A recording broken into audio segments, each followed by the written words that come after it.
പച്ചപുതച്ച വയലേലകളും പ്രകൃതി ഭംഗിയും കൊണ്ട് ജനശ്രദ്ധ ആകർഷിച്ച നാടാണ് പിരപ്പമൺകാട്. നാടിനെ ആകെ ഉത്സവ പ്രതീതിയിലാഴ്ത്തി പിരപ്പമൺകാട്ടിലെ പാടങ്ങളിൽ കൊയ്ത്തുത്സവം നടന്നു.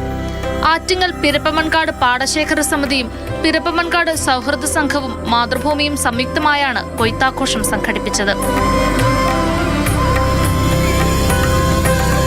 വീണ്ടെടുത്ത പാടശേഖരത്തിലെ കൃഷി 3-ാം ആണ്ടിലേക്ക് കടക്കുമ്പോൾ 3 ഇനം നെൽകൃഷികളുടെ വിളവെടുപ്പുമായി ആഘോഷമൊരുക്കുകയായിരുന്നു പിരപ്പമൺകാട് കാർഷിക കൂട്ടായ്മ.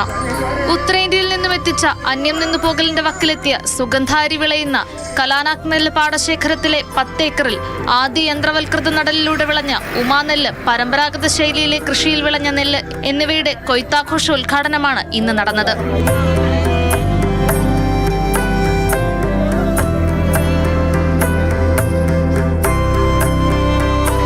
ചിറയൻകീഴ് ഗ്രാമപഞ്ചായത്ത് പ്രസിഡന്റ് PC ജയശ്രീ ഉദ്ഘാടനം നിർവഹിച്ച ചടങ്ങിൽ മുതാക്കൽ ഗ്രാമപഞ്ചായത്ത് വൈസ് പ്രസിഡന്റ് ഷീജ അധ്യക്ഷത വഹിച്ചു. സൗഹൃദ സംഘം ട്രഷറർ വിനോദ് കുമാർ സ്വാഗതം ആശംസിച്ചു.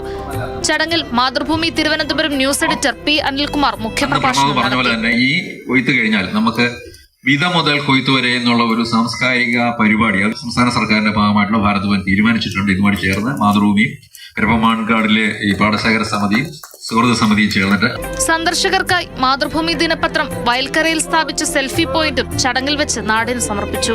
മാതൃഭൂമി ന്യൂസ്, തിരുവനന്തപുരം.